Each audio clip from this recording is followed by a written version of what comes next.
Bismillahirrahmanirrahim. Assalamualaikum warahmatullahi wabarakatuh. Alhamdulillahirabbil alamin.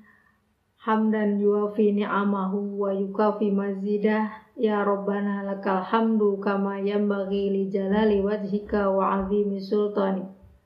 Assalatu wassalamu ala Rasulillah wa ala alihi wa sahbihi wa man walah, amma ba'du. Qala Allah Ta'ala fil Qur'anil Azim, ya ayyuhalladzina amanu kutiba alaikumusiyam kama kutiba alal ladzina min qablikum la'allakum tattaqun. Ayat ini merupakan ayat yang cukup populer di kalangan kaum muslimin, yaitu ayat tentang perintah melakukan saum Ramadan, di mana saum Ramadan itu diperintahkan Allah pada tanggal 10 Sya'ban tahun kedua Hijrah di Madinah. Pada ayat tersebut Allah menggunakan kata ya ayyuha. Ya ayyuha itu adalah panggilan yang sangat dekat, panggilan yang tanpa batas. Maksudnya apa? Adalah panggilan yang ditujukan kepada orang yang dewasa, anak-anak, laki-laki ataupun perempuan. Jadi tanpa batas panggilannya. Kemudian selanjutnya diiringi dengan kalimat amanu. Amanu juga merupakan semangat atau semangat keimanan yang itu juga ditujukan tanpa batas. Maksudnya apa? Maksud tanpa batas adalah bahwa keimanan seseorang itu mungkin sudah kuat, mungkin masih lemah, atau mungkin orang yang baru belajar tentang iman. Tapi Allah memanggilnya semua untuk diwajibkan kepada mereka berpuasa pada bulan Ramadan. Secara tegas Al-Quran dalam ayat tersebut menjelaskan bahwa puasa adalah untuk mencapai ketakwaan. Sehingga sebagai orang yang beriman, ketakwaan itu harus diperjuangkan. Karena itulah yang menjadi tujuan diwajibkannya ibadah puasa. Dalam rangka memahami tujuan tersebut, mungkin perlu digarisbawahi bahwa Nabi SAW pernah bersabda, banyak di antara orang yang berpuasa tapi tidak memperoleh sesuatu dan dari puasanya tersebut kecuali hanya rasa lapar dan dahaga. Nah, berdasarkan hadis tersebut sesungguhnya kalau dilihat secara konteksnya maka menahan lapar dan haus itu bukan tujuan utama puasa. Oke, kita lihat puasa itu sesungguhnya apa maknanya. Puasa dalam arti dari syam dalam ayat tersebut itu berarti menahan diri. Menahan diri dari sesuatu dalam pengertian tak terbatas. Sebagaimana firman Allah dalam surat Maryam misalnya, Allah berfirman, inni nazartu lirrahmani sauman. Pada saat itu kata Maryam, aku bernazar untuk menahan diri. Menahan diri dari tidak berbicara. Nah, menahan diri di situ menggunakan kata saum. Berarti kalau konteksnya menahan diri, bisa dimaknai bahwa puasa itu kalau dikaitkan dengan definisi menurut ulama fikih, maka puasa adalah menahan diri dari makan, minum, dan berhubungan badan antara suami istri pada siang hari, dimulai sejak terbit fajar sampai terbenam matahari. Itu pengertian secara formal. Tapi dalam pengertian yang sesungguhnya puasa itu mempunyai dua dimensi sebenarnya. Karena puasa itu merupakan ibadah yang dianggap secara, kalau disebut pelatihan itu merupakan pelatihan spiritual. Di samping memang pelatihan jasmani kan gitu. Nah, jadi puasa ini sebenarnya minimal memiliki dua fungsi ya sesungguhnya. Kalau menurut pemahaman dalam dalam definisi ulama fikih tadi. Fungsi pertama adalah fungsi atau puasa itu sebagai sarana untuk mengarahkan manusia untuk membentuk karakter yang sangat khusus, yaitu karakter di mana jiwa, spiritnya itu terlatih untuk membentuk ketakwaan. Yang kedua, sebagai latihan supaya menjadi manusia yang paripurna, sehingga tadi ketakwaan itu seimbang, secara spirit keimanannya itu menggiring manusia menjadi manusia yang paripurna.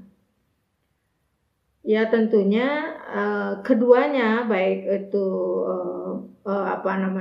membentuk karakteristik spirit atau jiwa dan mengarah kepada manusia insan kamil paripurna, itu dua-duanya adalah dalam rangka mencapai tujuan takwa.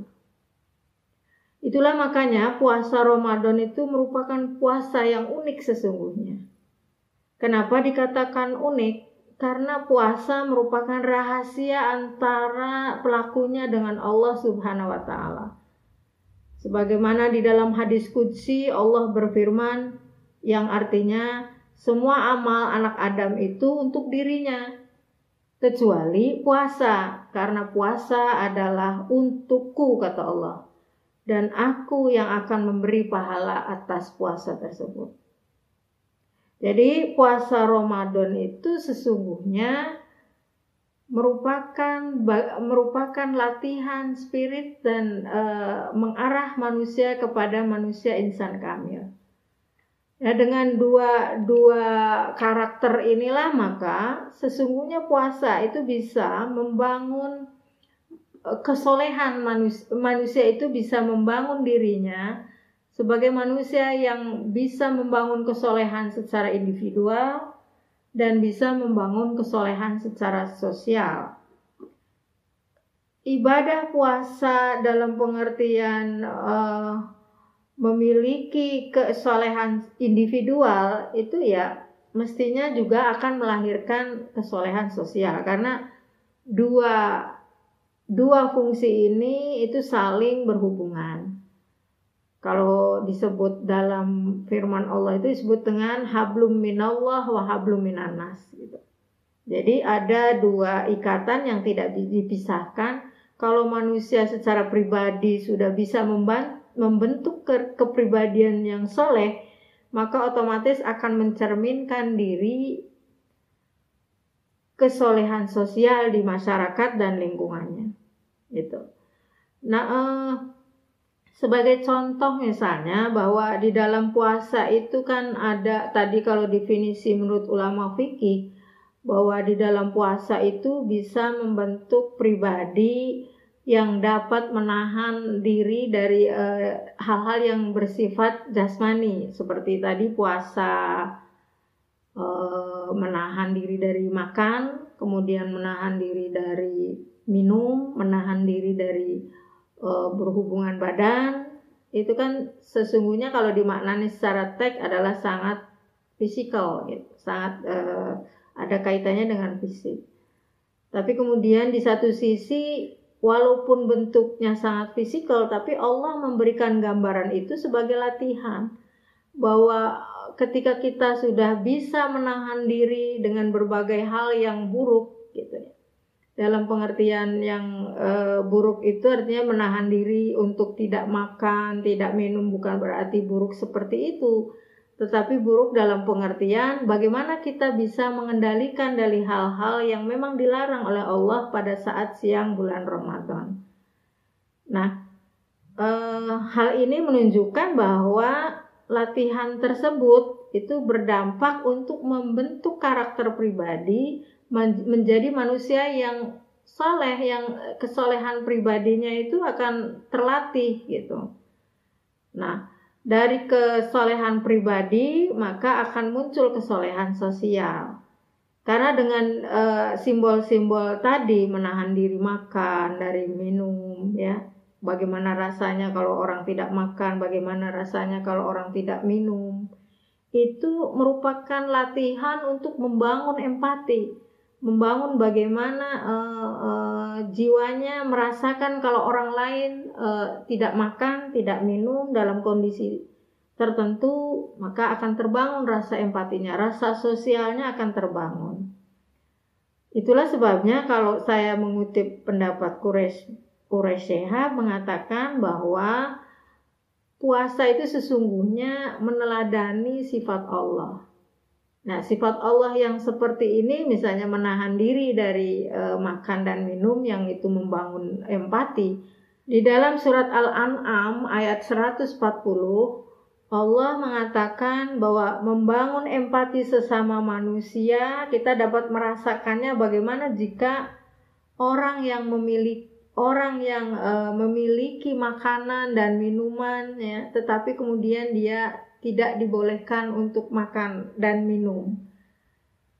Hal ini nih merupakan sebuah latihan untuk membangun empati sosial, sehingga kesolehan sosial akan muncul gitu.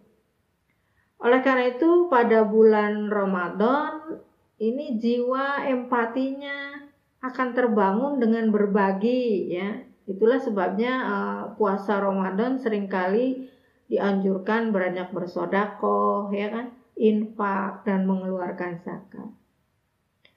Nah, melaksanakan ibadah Ramadan juga merupakan pelatihan Allah untuk membangun diri manusia menjadi manusia yang paripurna, kan gitu.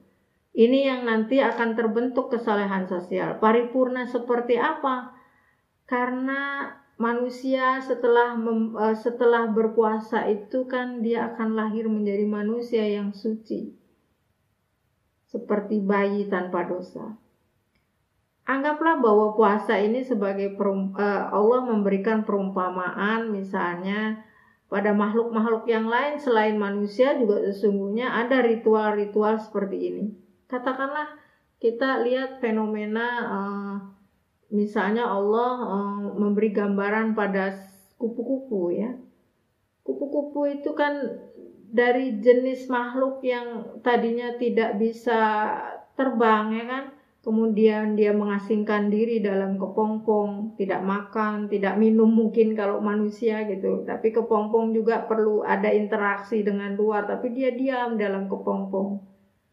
Tapi kemudian setelah pada waktu tertentu, dalam batas waktu tertentu, dia bisa keluar dari kepompong dengan bentuk yang begitu cantik, dengan warna yang begitu indah, sehingga orang saja sebagai manusia kalau melihat kupu-kupu yang warnanya sangat bagus, itu merasa senang gitu, merasa indah. Jadi kalau dalam taman tanpa kupu-kupu itu sepertinya taman itu kurang indah, karena kupu-kupu itu sebagian dari keindahan di dalam taman itu sendiri. Nah, manusia yang berpuasa, kalau puasanya paripurna bisa membentuk pribadinya menjadi pribadi yang soleh, maka dia akan mencerminkan diri lahir sebagai manusia yang dapat membentuk kepribadian soleh di lingkungannya atau soleh sosial. Itu ya, jadi yang saya maksud bahwa kesolehan pribadi dalam puasa ini akan berdampak positif pada kesolehan sosial. Mungkin itu aja sebagai kultum hari ini, tetapi pada akhir pembicaraan ini kita mari sama-sama membaca doa yang diajarkan oleh Rasulullah SAW dalam suatu hadis yang sangat populer yang diriwayatkan oleh Imam Tirmidzi, kalau tidak salah dalam hadis 3451 yang matanya berisi doa. Doa ini bisa dilakukan untuk menyambut bulan Ramadan atau dalam rangka melaksanakan pada saat melaksanakan bulan Ramadan. Doanya adalah Allahumma ahillahu alaina bil yumni wal iman wassalamati wal islam rabbi wa rabbukallah. Saya ulangi, Allahumma ahillahu alaina bil yumni wal iman wassalamati wal islami rabbi wa rabbukallah. Indah sekali doa itu. Kalau bisa diterjemahkan seperti ini. Ya Allah, ahillahu alaina. Hadirkan ke puasa Ramadan itu kepada kami bil yumni dengan rasa aman, wal imani dan dengan kekuatan iman, wassalamati wal islami selamat dan sentosa, Robbi wa rabbukallah, bahwa puasa itu untukku, wa rabbukallah itu sebagai penegasan bahwa Tuhannya hanyalah Allah, Tuhanmu hanyalah Allah. Itu mungkin yang saya bisa sampaikan. Wabillahi taufiq wal hidayah. Assalamualaikum warahmatullahi wabarakatuh.